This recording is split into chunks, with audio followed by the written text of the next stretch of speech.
Au milieu de la Turquie moderne, se trouve une région qui a été assiégée pendant des siècles. Ce paysage lunaire s'appelle la Cappadoce. C'est splendide. Sous ces villages, ces routes et ces campagnes, se cache l'un des plus grands champs de bataille du monde.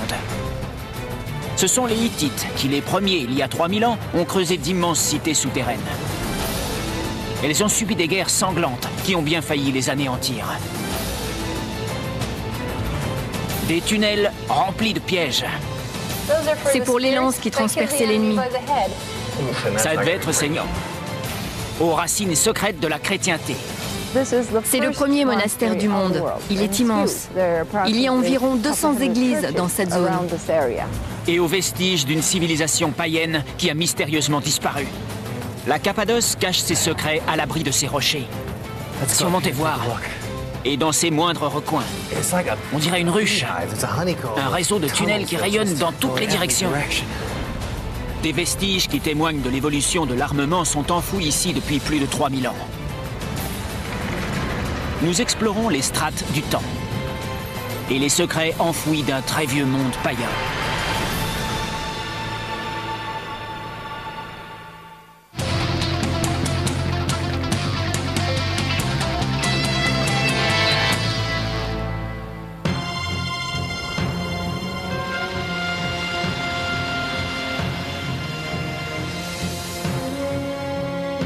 Durant des milliers d'années, cette région a vu s'affronter des empires rivaux. Mais cachés sous ces jolis villages et ces reliefs tourmentés, se trouvent d'immenses cités souterraines et les vestiges d'un empire païen qui date de 4000 ans.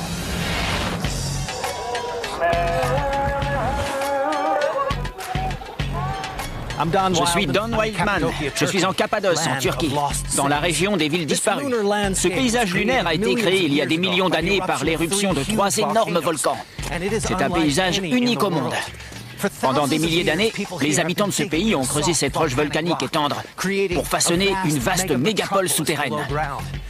Ces châteaux fortifiés, ces églises, ces villes souterraines bâties pour protéger les autochtones contre leurs ennemis couvrent une superficie de plus de 250 km². Durant des générations, les villageois ont gardé les secrets du monde enfoui de Cappadoce. Mais quand le monde moderne explore le monde ancien, les mystères les mieux gardés se dévoilent. La Cappadoce se trouve à 300 km au sud d'Ankara. La capitale moderne de la Turquie est située au centre du désert d'Anatolie centrale. Une immense péninsule de près de 800 000 km² qui constitue l'essentiel du pays. Cette région a toujours été le théâtre d'activités mystérieuses. Présence de champs magnétiques, pouvoir de guérison attesté par les autochtones, manifestations d'ovnis. Aujourd'hui, son paysage unique attire les touristes. Mais son relief spectaculaire abrite des secrets bien gardés. Dans toute la région, des centaines de cités souterraines sont reliées à des forteresses creusées dans les montagnes pour former le plus grand réseau enfoui du monde. C'est là que des civilisations entières ont livré leur ultime combat et que des religions secrètes se sont développées. Je vais tenter de découvrir le mystère qui se dissimule sous ce pays appartenant à un autre monde. Première étape, Utchesar, où se dresse un rocher en forme de colonne. On m'a appris que cet énorme rocher était l'une des plus anciennes et des plus importantes citadelles. Il est entièrement creusé de tunnels, de haut en bas. C'est incroyable. Comme celui-ci, là-bas. Des tunnels partout. Et cette vallée tout entière n'est qu'un immense gruyère souterrain. Bon, montons jeter un coup d'œil. Là, on voit bien toutes les parties qui ont été creusées. Le travail que ça a dû demander, c'est invraisemblable. Ah, et ça, là. Oh, ça pue là-dedans. Il y a 3500 ans, c'était l'une des 3 principales citadelles pour les tribus païennes de cette région. Ces forteresses rocheuses étaient de précieux refuges en ces temps de guerre tribale, où l'on exterminait des villages entiers. C'est comme une ruche. Il y a un entrelac de tunnels qui rayonnent dans toutes les directions. Promontoire naturel dominant la vallée, Uchisar était une position défensive idéale. Mais comment ces peuples de l'Antiquité ont-ils pu creuser des abris aussi gigantesques? Pour le comprendre, il faut faire un saut en arrière de plusieurs millions d'années, quand les 3 principaux volcans présents dans la région ont vomi leur lave sur les alentours pour créer ce relief lunaire unique au monde. La première éruption a déposé une couche d'une roche tendre, le tuf. Les éruptions suivantes, une roche beaucoup plus dure, le basalte. Ce matériau très dense a servi de couche protectrice et a ralenti l'érosion du tuf sous-jacent. Les pluies et le vent chargés de sable ont fini par éroder le tuf. Ils ont créé des plateaux gigantesques et ces cheminées qui s'étendent sur des kilomètres. Le tuf est une roche facile à tailler. Mais pourquoi s'est-on donné la peine de creuser une cité sous terre plutôt que d'en bâtir une au-dessus? La longue et sanglante histoire de la Cappadoce peut nous fournir une réponse. La Cappadoce a toujours été une région à la fois très convoitée et très périlleuse. Elle se trouve au carrefour de toutes les routes commerciales qui reliaient les grands empires du monde. La Chine, l'Inde et l'Égypte à l'est, la Grèce et Rome à l'ouest. Autrement dit, celui qui dominait la Cappadoce contrôlait ses voies commerciales et pouvait s'octroyer une large part des marchandises et des richesses qui y transitaient. Les Romains, les Perses et les Mongols, tous sont livrés de sanglantes batailles pour se l'approprier. Ajoutez à cela les guerres tribales et vous obtenez un pays où il n'a pas fait souvent bon vivre. Plus d'une fois, les populations païennes qui vivaient ici se sont trouvées tragiquement submergées par un ennemi plus nombreux et mieux armé. Si bien que pour se défendre, il leur a fallu inventer un autre monde, un monde souterrain. La roche tendre du tuf que les éruptions volcaniques avaient répandue sur la région quelques 10 millions d'années auparavant était facile à travailler. Et la couche dure de basalte qui formait la surface fournissait une bonne protection. Les habitants de Cappadoce se sont donc mis à creuser. Après avoir commencé par de simples abris, ils ont créé d'immenses cités souterraines et des forteresses, comme celle d'Uchisar. Certaines de ces agglomérations comptaient jusqu'à 20 000 habitants et ont perduré 2500 ans jusqu'au XIVe siècle. Les habitants comptaient sur leurs villes souterraines pour survivre. Mais quand l'Empire ottoman parvient enfin à stabiliser ce pays au XIVe siècle, les villages commencent à se multiplier en surface. Et certaines des cités qui avaient sauvé les ancêtres des Cappadociens sont fermées et tombent dans l'oubli. Au XXe siècle, dans les années 60, les habitants ont entrepris d'explorer les tunnels condamnés sous leurs maisons. Ils connaissaient par ouï-dire l'existence de leurs ancêtres troglodytes, mais personne ne pouvait imaginer l'ampleur des cités qui s'y trouvaient. Aujourd'hui, on a dénombré plus de 200 villes souterraines intactes en Cappadoce. Selon les experts, il y en a des centaines d'autres qui restent encore à découvrir.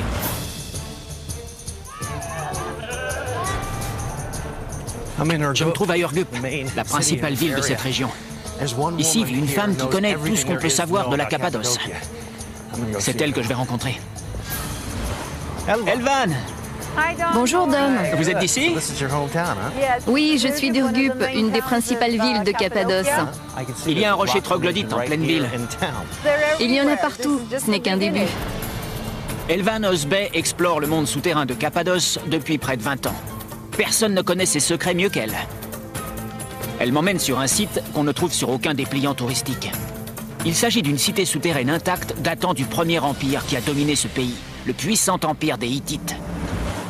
On considère l'empire hittite comme l'une des civilisations les plus évoluées de l'Antiquité.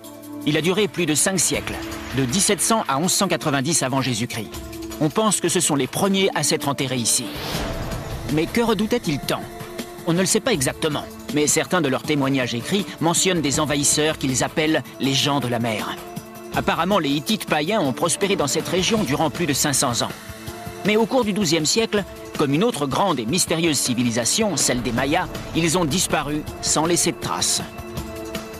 Le sous-sol de la Cappadoce a été leur dernier refuge, et je vais découvrir l'une de leurs toutes premières cités souterraines. Elvan me conduit à Göktopra, un site que très peu d'étrangers ont la chance de visiter.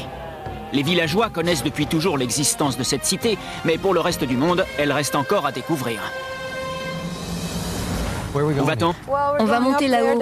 C'est l'entrée d'origine de la cité. Ah d'accord. Les grottes occupent toute la surface de ce massif rocheux? Absolument. Et selon les villageois, partout où l'on voit ce genre de formation rocheuse, on trouve des grottes et des tunnels. Ah, tant mieux. L'entrée est là?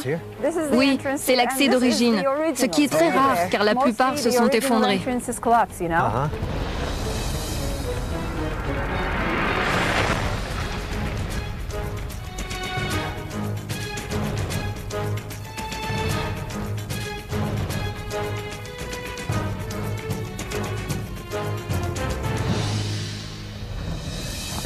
Attention aux toiles d'araignée.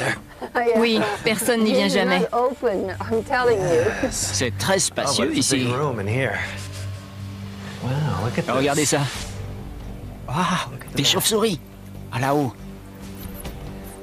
Incroyable.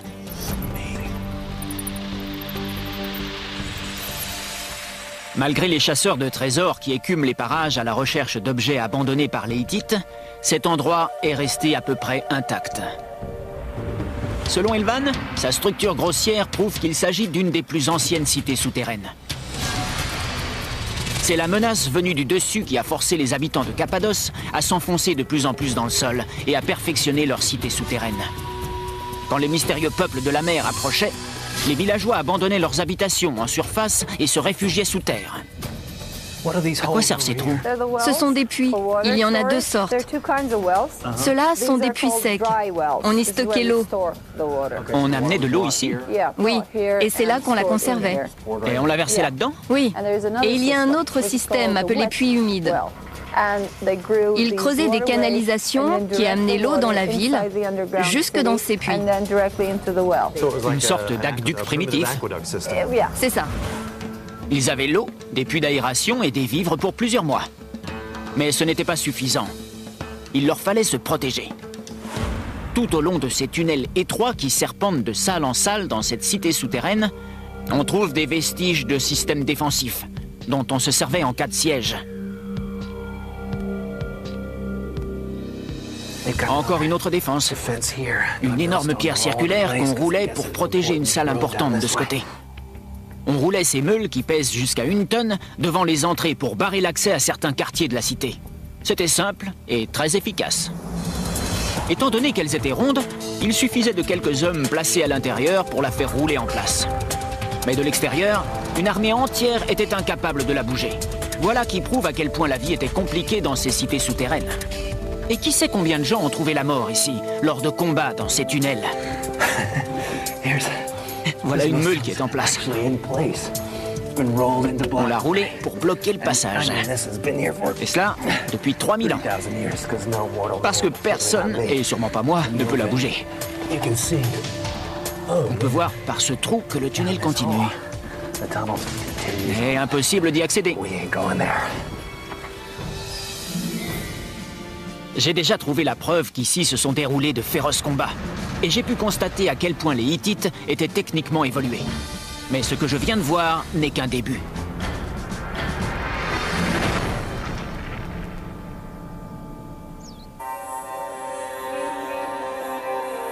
Il y a 4000 ans, le puissant empire hittite païen et très évolué s'installe en Cappadoce jusqu'aux alentours de 1200 avant Jésus-Christ. Les Hittites creusent le sol volcanique pour y aménager des forteresses militaires. Ils vivent comme des fourmis dans ces villes souterraines pour se défendre contre les envahisseurs.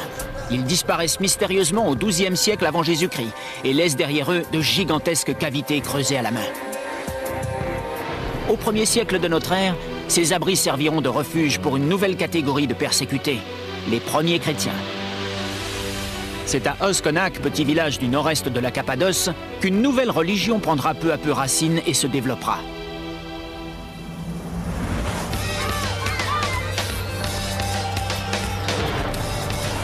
Je retrouve Elvan qui connaît les souterrains de la Cappadoce comme sa poche. Étant donné qu'Oskonak est la 3e cité souterraine par ordre d'importance, les autorités en ont sécurisé l'accès pour éviter que des chasseurs de trésors ne viennent piller le site. Voilà l'entrée. Parfait, allons-y. J'ai eu droit à un accès privilégié. Et une fois à l'intérieur, j'ai immédiatement compris ce qu'on voulait protéger.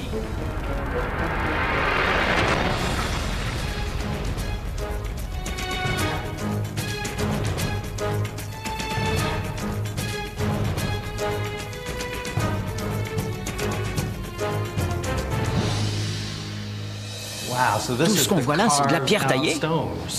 Oui, et nous sommes au premier niveau de cette cité souterraine qui servait d'étable.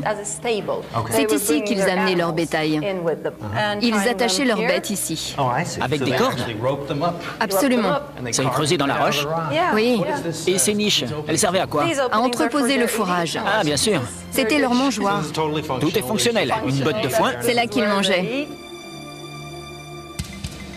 Regardez ça. Il y a un niveau au-dessus? Il y a un niveau supérieur, un niveau inférieur. Un niveau inférieur? Et tout est ventilé. Un labyrinthe interminable.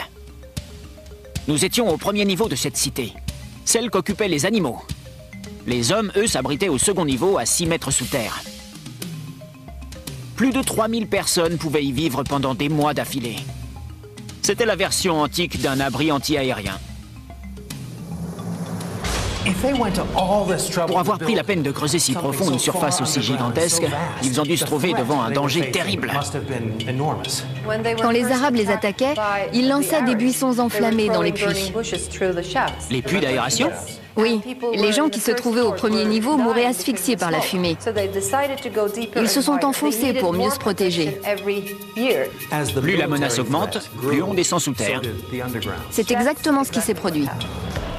Tout commence au 1er siècle de notre ère quand les chrétiens utilisent les souterrains pour échapper aux persécutions des armées romaines. L'an 303 marquera la dernière et la plus violente de ces persécutions. Des milliers de chrétiens sont pourchassés et massacrés aux 4 coins de l'Empire. Mais cela ne s'arrête pas là. Les armées arabes succéderont aux armées romaines. Mais quand elles arrivent dans la région, elles ne trouvent que des villages fantômes. 3 souterrains secrets et des passages aménagés sous les maisons permettent aux chrétiens de se mettre à l'abri. Quand les envahisseurs comprennent que les villageois sont terrés sous leurs pieds, la vraie bataille commence. Mais ce que les Arabes ignorent, c'est que les chrétiens s'y sont préparés. Dans ces cités souterraines, les tunnels sont très étroits et très pentus. C'est avant tout pour faciliter la circulation de l'air. Plus il y a de pentes, plus vite l'air circule et plus efficacement. En fait, la pente comprime l'air. Elle le comprime et le distribue dans l'ensemble de la cité. Et puis, c'est un moyen de se défendre contre l'ennemi. On ne peut pas avancer à 2 de front dans ces tunnels. C'est un moyen de défense. On ne peut avancer qu'un par un et plier en 2.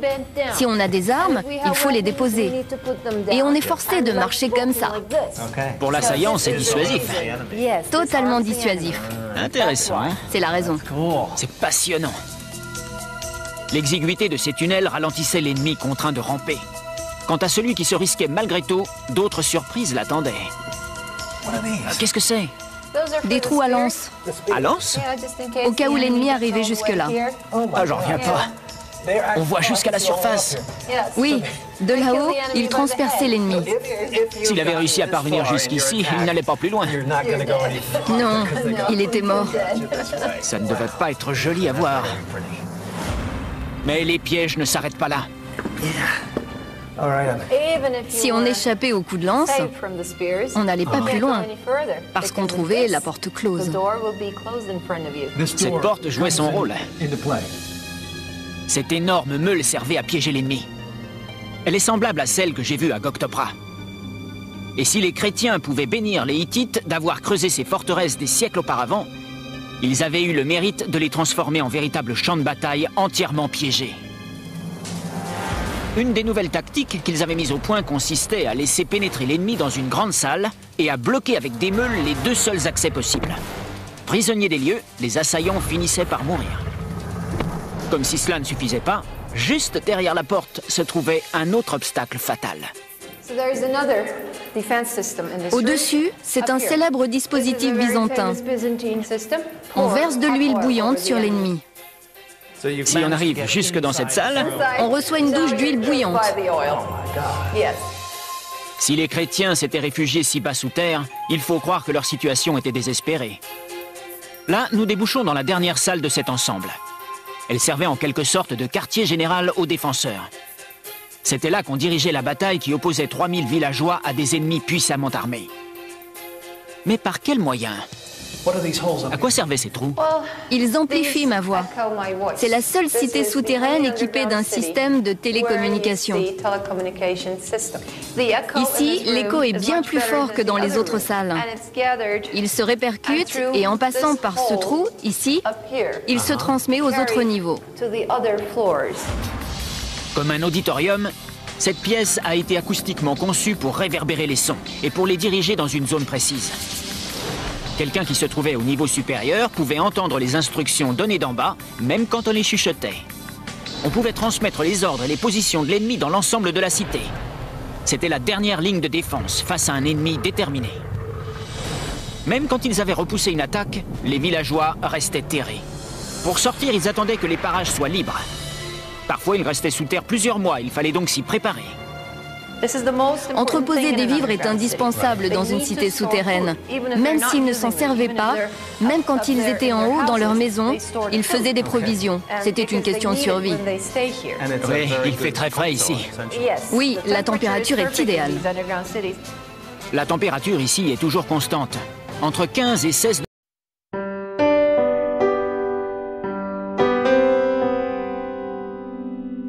degrés Celsius, parfaite pour conserver des aliments des siècles avant l'apparition des réfrigérateurs. Mais les chrétiens ont fait bien plus que de stocker des vivres. Ils savaient que toute forme de contamination pouvait transformer leur citadelle en cimetière. C'est de la chaux.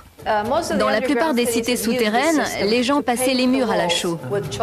C'était le cas dans les resserres, les cuisines et les endroits où l'hygiène est indispensable. Ils peignaient les murs à la chaux. C'est l'une des villes souterraines qui possède des murs chaulés. Le tuf, cette roche d'origine volcanique qui a façonné le paysage de Cappadoce, se désagrège facilement.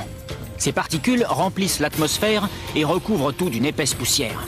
Si bien qu'en passant à la chaux toutes les zones où les vivres étaient entreposés sous terre, les celliers, les cuisines, mais également les hôpitaux, on prenait une mesure d'hygiène pour limiter les risques de contamination. La dimension d'Osconac prouve à quel point on redoutait les attaques. Sa réalisation n'a pas été facile. On estime qu'en un jour, muni d'un burin, un homme ne pouvait pas creuser plus de 2 mètres carrés. Si bien qu'une ville entière comportant 2,5 niveaux sur une longueur de près de 2 km a demandé des années et des années de labeur intensif. Mais pour ceux qui s'y réfugiaient, c'était du temps bien employé.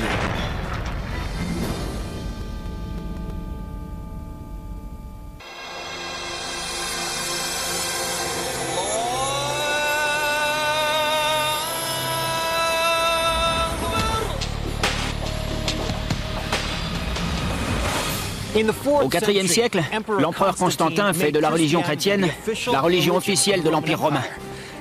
Les chrétiens qui se sont cachés dans des villes souterraines peuvent enfin sortir de leurs repères souterrains. Pourtant, si les chrétiens bénéficient de cette liberté de culte, ils préfèrent rester cachés. Ils agrandissent encore la taille de leur cité et créent une sorte de place forte de la chrétienté à l'abri des regards indiscrets. Ici, précisément, à Gorémé. Je vais pouvoir explorer l'évolution de la chrétienté cachée dans les fins fonds de la Cappadoce. C'est magnifique, inimaginable. Comment supposer que cette ville dissimule des centaines d'églises, aussi bien des lieux de culte sommaires que de somptueuses basiliques, qui n'ont rien à envier aux cathédrales de Rome.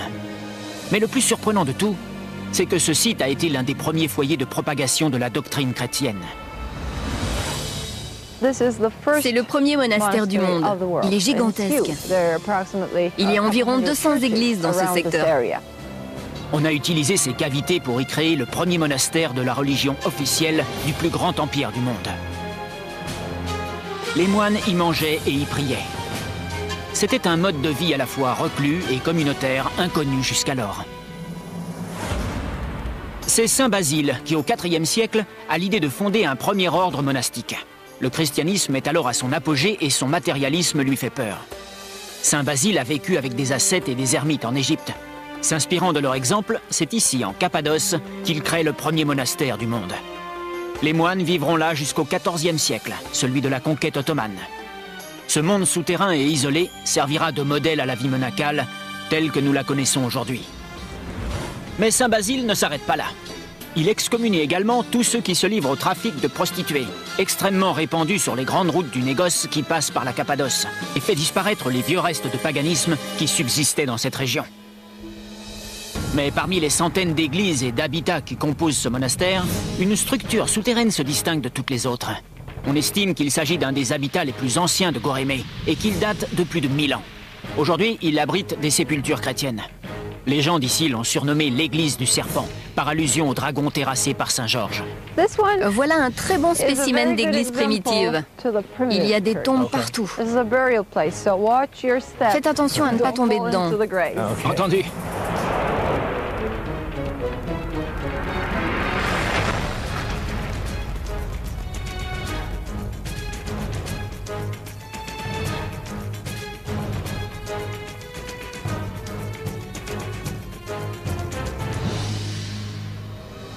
Ce sont des tombes. Oui, des sépultures. Oh, un grand Dieu. Et voilà les ossements qu'on a trouvés dans les tombes. Ah, je vois. Et ces tombes plus petites? Ce sont des tombes d'enfants. Impressionnant. Ce qui prouve que c'est toute une communauté chrétienne qui vivait là il y a 10 siècles. Des hommes, des femmes et des enfants. Mais comment se fait-il que cette structure ait résisté? Les chrétiens du XIe siècle le savaient aussi bien que nous. On ne peut pas creuser n'importe comment dans la falaise. Dans toute cette zone, dès que l'on dépasse 5 mètres de profondeur, il faut étayer avec un mur ou une colonne de soutènement. Et ce monastère ne fait pas exception à la règle. C'est cette architecture médiévale qui a permis à ce premier monastère de résister pendant 10 siècles. Quand les Turcs ont conquis la Cappadoce et découvert ces cités souterraines, ils ont été impressionnés par les techniques architecturales employées, celles qui avaient assuré la longévité de ces édifices. Mais ce qui impressionne encore plus le visiteur, ce sont ces fresques murales, qui ont été protégées des intempéries et qui nous racontent l'histoire des premiers chrétiens troglodytes. Ici sont représentés sur les murs les plus célèbres épisodes de l'histoire de la Cappadoce. Ils sont tous inspirés de la Bible, mais ce sont des histoires régionales. Là, on a tenté de faire une fresque, mais on ne voit pas le visage. Ce sont des peintures primitives. Mais les tombes et ces fresques rudimentaires ne sont qu'un début. Non loin de l'église du Serpent, on trouve une autre église avec des peintures plus élaborées. Ah, en effet. C'est beau, non? C'est splendide. Cette église est à peu près contemporaine de l'église du Serpent. Mais les fresques ont été exécutées plus tard. Elles montrent à quel point les artistes chrétiens s'étaient perfectionnés. Ce sont des artistes autochtones qui ont décoré ces églises. Quel talent! C'est très raffiné, mais il n'y a pas beaucoup de variétés de couleurs. Des rouges et des bleus pour l'essentiel, des pigments naturels. Ces églises servaient à enseigner la doctrine chrétienne aux analphabètes. Ce qui signifie que ce lieu, vieux d'un millénaire, était beaucoup plus qu'une église. Il avait aussi une fonction pédagogique. Au Moyen-Âge, rares étaient les gens qui savaient lire. Ces fresques servaient donc à illustrer les épisodes de la Bible. Si cette église était un message adressé aux autochtones, la suivante était un hommage à Dieu. C'est la plus vaste et la plus richement ornée de toutes les églises de Gorémé. Elle date du XIIIe siècle. Et si elle est si bien conservée, c'est grâce à la pierre de tuf dans laquelle on l'a taillée.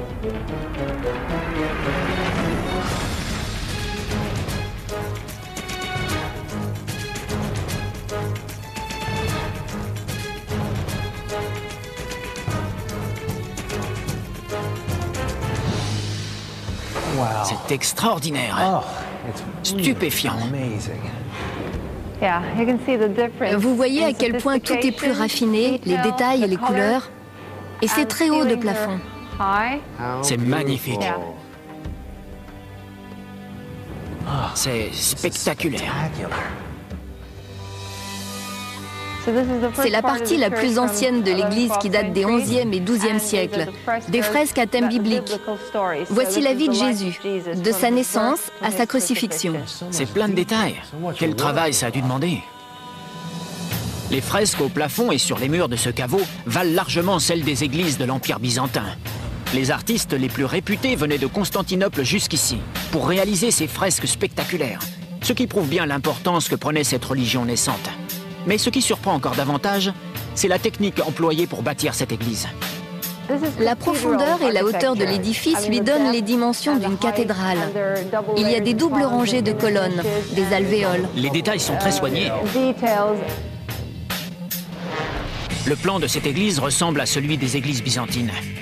Elle possède une abside qui symbolise l'ouverture sur le royaume de Dieu, une nef centrale réservée à la prière, soutenue par 4 colonnes, et 2 nefs latérales plus petites. Cette disposition est semblable à celle des églises de Constantinople. À une différence près, celle-ci a été creusée entièrement à la main.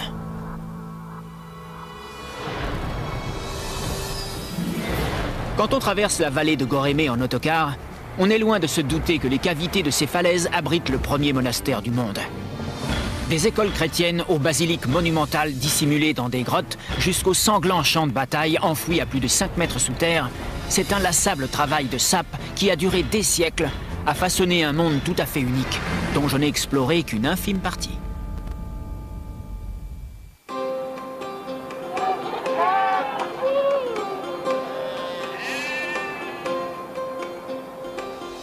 Les Hittites, les premiers chrétiens, les Romains, les Mongols ont successivement dominé la Cappadoce, apportant chacun leur touche propre à cet ensemble souterrain impressionnant.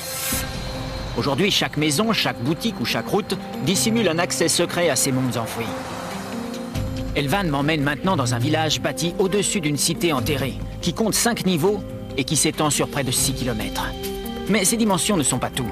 Cette architecture vieille de 19 siècles, située à 7 mètres de profondeur, a sans doute inspiré les plus grandes prouesses d'ingénierie au monde.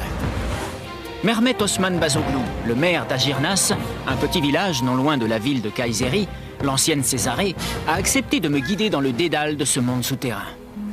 Allons-y. L'accès le plus pratique passe par la cave d'une maison. Coïncidence, c'est la maison natale de l'architecte en chef de l'Empire ottoman. Un architecte nommé Mimar Sinan. Après vous. Merci.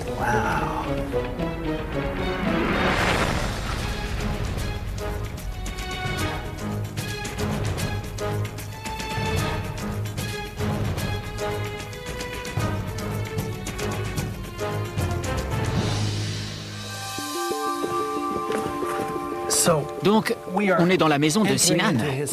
C'est là qu'il a vécu? On dit que c'est là qu'il a ouvert les yeux et qu'il a vu ces arches. Ces arches? Oui. Elles étaient là? Elles ont joué un rôle très important car ce sont elles qui l'ont influencé par la suite. Mimar Sinan est né en 1489, ici même, dans cette maison. Plus tard, il devait bâtir certains des plus grandioses édifices de l'Empire ottoman. Le plus célèbre d'entre eux étant la mosquée Souleymanie, édifiée pour le sultan Suleiman. Haute de 55 mètres, c'est la plus grande mosquée d'Istanbul. Elle possède la plus vaste des coupoles autoporteuses du monde. Mais ce que l'on sait moins, c'est que cette prouesse architecturale n'aurait jamais pu être réalisée sans la géniale invention que Sinan a eue sous les yeux dans sa maison natale, le système de l'arche triple. Ce système s'inspire du même principe que celui de l'arche romaine. La charge qu'elle supporte se trouve également répartie sur les côtés. Si bien que lorsque 3 arches partagent un même axe central, leur capacité de charge se trouve elle aussi multipliée par 3. C'est un moyen simple mais très ingénieux de tirer le meilleur parti d'une seule et unique colonne. Mais pourquoi a-t-on utilisé ce système ici? On suppose que cette cité souterraine est l'une des plus anciennes de la région. Elle a d'abord été habitée par les Romains au IIe siècle. Ensuite, chaque génération l'a agrandie, à la fois au-dessous et au-dessus. Craignant que la cité supérieure ne s'effondre sur la souterraine, on l'a renforcée avec des triples arches partout. Le procédé a été efficace. 19 siècles plus tard, ces murs du IIe siècle supportent encore les milliers de tonnes que la ville moderne en pleine expansion fait peser sur eux.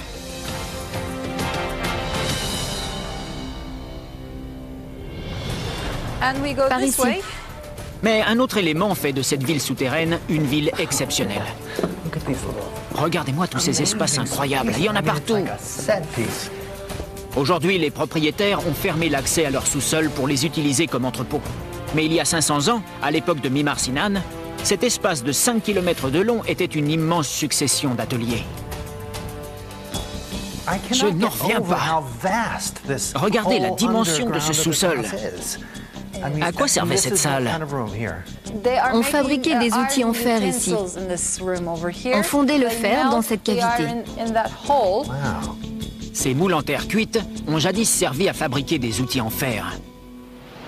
Mais ce qu'on fabriquait dans la salle voisine était d'une importance vitale. À quoi servait cette pièce? C'était un atelier. Mais figurez-vous qu'on y trouve également un pigeonnier. Vous savez pourquoi? Non? Parce qu'on y fabriquait de la poudre avec de la fiente de pigeon. Beaucoup de civilisations anciennes considéraient la fiente de pigeon comme une substance précieuse.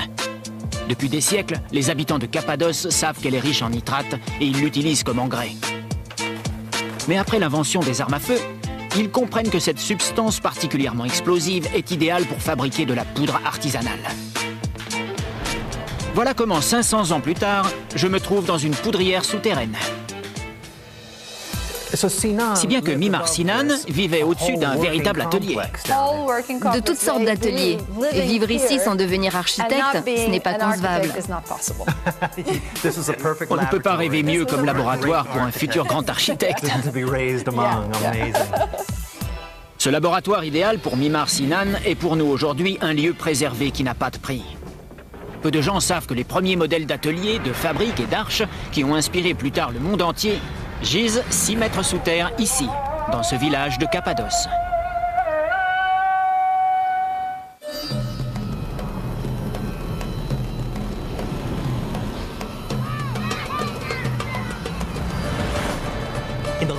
Au cours de ces 50 dernières années, on a découvert environ 200 cités souterraines dans toute la Cappadoce et on continue à en trouver. Tout récemment, les archéologues ont exhumé une autre cité oubliée. Ce n'est pas une trouvaille banale, car il s'agit probablement de la plus vaste et de la plus évoluée de toutes les cités enfouies de Turquie. Les fouilles se poursuivent encore aujourd'hui et elles vont peut-être bouleverser notre histoire. Cette dernière découverte est tout à fait extraordinaire. Elle a eu lieu sous la ville de Gazimir, dans la partie ouest de la Cappadoce. Les autochtones ont toujours été persuadés qu'ils vivaient au-dessus d'un autre monde, sans pouvoir le prouver. Le gouvernement leur a donc accordé 3 semaines pour creuser et voir ce qu'ils trouveraient. Un groupe de villageois s'est mis à l'œuvre et n'a pas tardé à mettre au jour des vestiges datant de 7 siècles, une époque où la route de la soie était particulièrement périlleuse.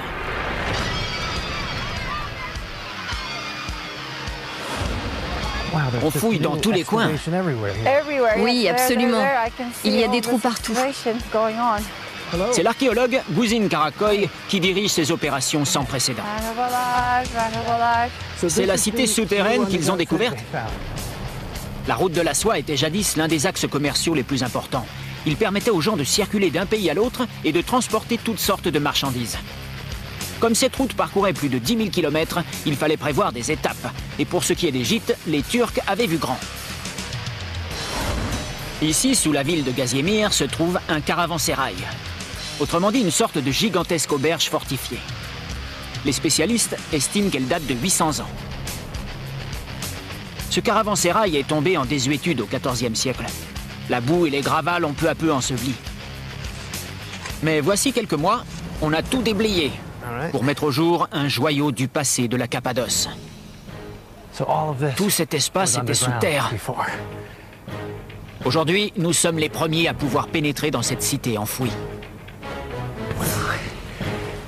On y va.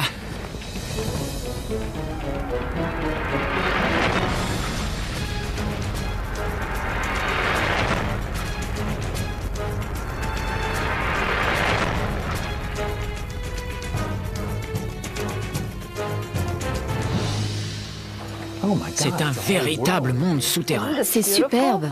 Je ne m'attendais pas à de telles dimensions. C'est gigantesque.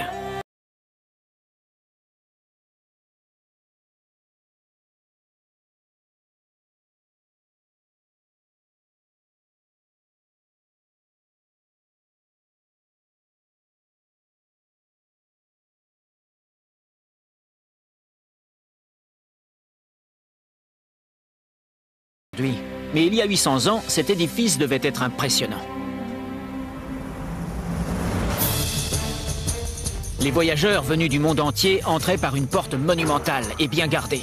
La sécurité des lieux était un souci permanent. Une fois à l'intérieur, ils trouvaient des écuries pour leurs animaux, des entrepôts pour leurs marchandises, des dortoirs, des bains, des celliers, une grande pièce qui faisait office de salle à manger et des pièces réservées aux transactions. En fait, il s'agissait d'une véritable ville. Un caravansérail comme celui-ci occupait une surface de 5000 mètres carrés. Sans ces caravansérails, les voyages sur de très longues distances auraient été impossibles. Les fontaines, les bains et les vins qui délassaient les hôtes après une longue journée de voyage justifiaient le prix élevé que les clients devaient acquitter. Qu'est-ce que c'est? C'est un bouchon. C'est ce qui servait à conserver le vin? Oui, c'est ça. C'est superbe. Mais le luxe que le caravansérail offrait aux voyageurs n'était qu'une brève parenthèse hors du monde extérieur. En fait, au XIIIe siècle, toute cette région était très peu sûre. Cet établissement de grand luxe se trouvait au beau milieu d'un champ de bataille permanent. La plupart des paysans se réfugiaient dans les cités souterraines que nous avons vues. Ceux qui suivaient la route de la soie avaient aussi besoin de sécurité. En 1204, la 4e croisade laisse l'ancien empire romain d'Orient affaibli et vulnérable. Des tribus musulmanes envahissent la région et se livrent des guerres sans fin. Il y avait aussi les Mongols et leurs invasions dévastatrices. Sans parler des bandits toujours à l'affût d'une proie facile ou des véritables trésors transportés à dos de chameau. Regardez ça, rien à voir avec les tunnels précédents. Non, ceux-ci sont immenses. Il laisse amplement de quoi se croiser. Ces tunnels faisaient office de couloirs de circulation. Hauts de 3 mètres, ils étaient très larges. Mais c'était nécessaire. Les chameaux de la route de la soie font plus de 2 mètres de haut et pèsent jusqu'à 700 kilos. Là, ça se divise en deux. Les chameaux passaient par là, du côté qui est en pente. Oui, ce passage est plus large. Des voyageurs venus du monde entier, pour la plupart de riches négociants, qui transportaient leurs marchandises à dos de chameau, se reposaient ici. Dans cette cour, ils déchargeaient leurs denrées, de la soie, des épices, et nourrissaient leurs animaux. Ces bêtes étaient précieuses, et on en prenait grand soin dans le caravansérail. Vétérinaires, selliers, maréchaux ferrants et garçons d'écurie se trouvaient à pied d'œuvre. Tout ce vaste espace était rempli de chameaux. Oui, j'imagine. Ouais, on dirait un os. Un maxillaire. Un maxillaire inférieur de chameau. Et voilà le maxillaire supérieur. Ah, bigre. Vous croyez qu'il date du XIIIe siècle? Oui, c'est probable. Laissons-les là. Effectivement, c'est le seul site archéologique de Cappadoce où l'on a retrouvé des ossements de chameaux. En 3 mois de fouilles, les archéologues ont déjà exhumé d'inestimables vestiges du passé. Mais ils n'ont exploré qu'une partie de ce caravansérail enfoui sous le village de Gaziemyr. S'ils continuent, qui sait ce qu'ils vont découvrir? Pour l'instant, seule la boue sépare le passé du présent. Semblables à des sentinelles du passé, ces cités souterraines veillent sur l'histoire sombre et mystérieuse de la Cappadoce. Une histoire qui va des soubresauts de l'ère néolithique aux périodes barbares des siècles passés. Aujourd'hui, comme leurs ancêtres, les autochtones retournent dans ces vieux souterrains. Ils les transforment en boutiques, en hôtels ou en résidences de luxe. Mais lors de leurs prochains travaux de rénovation, qui sait quels secrets ils découvriront sous la terre de Cappadoce.